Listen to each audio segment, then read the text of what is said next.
Après l'envoi d'un premier porte-avions et de son escorte dans le golfe Persique, Donald Trump semble muscler le dispositif militaire au large des côtes iraniennes. Il y a une autre belle armada qui navigue actuellement vers l'Iran.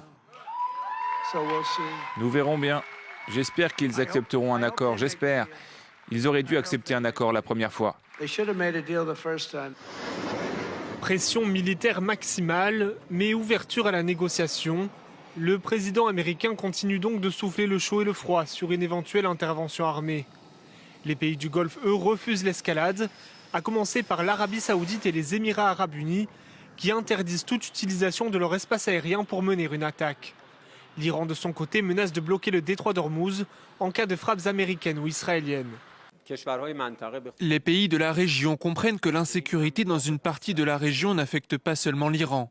Cette instabilité est contagieuse. L'Iran reste confiant dans sa propre force et garde à l'esprit les leçons tirées du conflit de juin dernier. Nous répondrons plus fermement que jamais à tout acte d'agression. Dans les rues iraniennes, après les manifestations, la répression continue. Selon l'ONG américaine Ashrana, au moins 41 000 personnes ont été arrêtées.